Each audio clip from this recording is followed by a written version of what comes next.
Hey guys, today I am sharing some Christmas crafts to do with your littles over this Advent season. If you want more ideas, check the description below for some past ideas too. Hope you enjoy. To start, we're going to be making festive countdown chains. I'm making 3, so we need lots of strips of paper. You can do the 25 days of Christmas or from wherever you are right now. Cutting paper is a really good activity for little ones, but because we had so many strips, we decided to use this paper cutter and she's helping me, but you could also let them do it too. We're making 3 because I have 3 kiddos. I'm doing a Christmas tree one, so I cut out a little shape with a foam star here, and then I did sequins for ornaments. I'm also doing a snowman, so googly eyes. I cut out a top hat and a carrot nose. And then a deer, the eyes, I twisted 2 pipe cleaners together to make the antlers, and then a sequin for a nose. So 3 different design variations I'll show you at the end.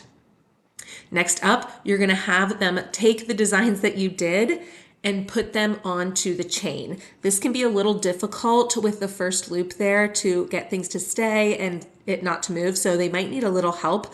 And I would suggest the liquid glue rather than a glue stick. It just seems to work a lot better.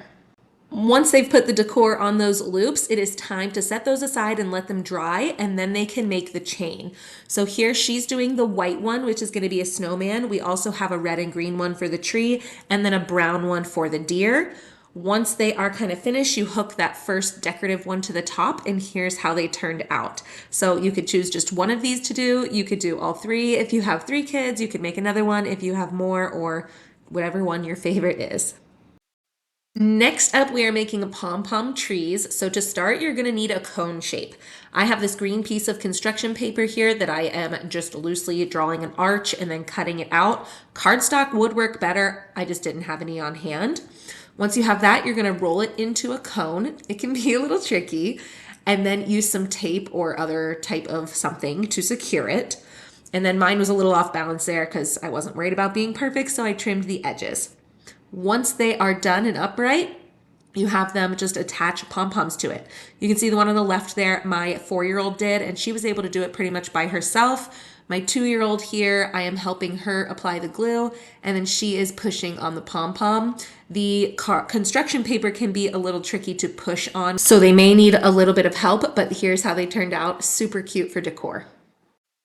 Next up is a sensory activity / learning activity. So the first part could just be sensory.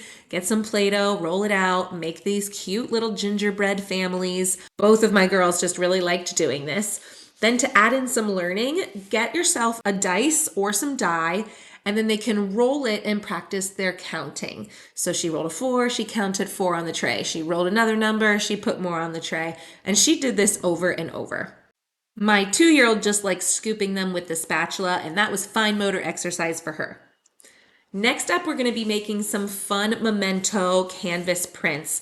I love hand and footprint crafts because they are just so good to look back on. So here I have a couple canvases. I'm making 4 different designs for each of my kiddos, my one that is soon to be as well. And so I have pre-painted 2 of them with a green background because I wanted to do a snowman and a Santa beard, both of which were white, so would not have worked well on a white canvas. So to start, we just did our hand and feet print for the girls. I would suggest having wipes nearby so that as soon as they are done placing their print, you can have a mess-free kind of situation.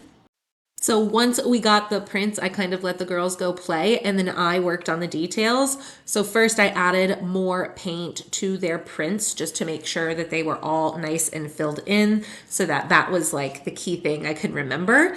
And then I started adding the details. So for Santa, it was a face, a hat, his eyes, etc. I also did a snowman in which I added his eyes, a top hat, a nose, a scarf, and some buttons. You could do 3D objects like I did with my snowman, or it could be all 2D like I did with the Santa. Here is what they looked like at the end. So you can just take a screenshot here or something if you would like to replicate any of these. I will also be doing a Christmas tree when my newborn arrives, and I will use his little hand for that one, adding some colorful dots for ornaments. Next up is a little game. I just have candy canes in a bowl here, and then in a separate bowl, she's going to use one of those candy canes to try to hook and transfer it to the other bowl. So good fine motor, good concentration, focus. In a game she kind of just kept doing over and over, transferring from one bowl back to the other. Next up, we're going to be making a fun Christmas light picture that you can hang up. So here I have a large piece with a very large strand of lights. You do not have to do yours quite as big, but I wanted all three of mine to work on the same one. And then I put a few different color paints in their little tray there, and they used their fingers or thumbs to add Christmas light bulbs to the paper. I was not worried about them doing this perfectly. That was kind of the beauty of the experience, and I think it turned out super cute to hang in their playroom. Last up today, we're making gingerbread men. So I just grabbed this little 5 divided tray with lots of different supplies here that they could then use to glue on their gingerbread cutouts and make little gingerbread crafts that they now have in their rooms. So here is kind of a look of what theirs turned out to be. You could do brown paper if you wanted them more realistic looking, but I kind of like just doing the colors they want and not worrying about them being too perfect. All right, that's all for today. Let me know which one you try in the comments below.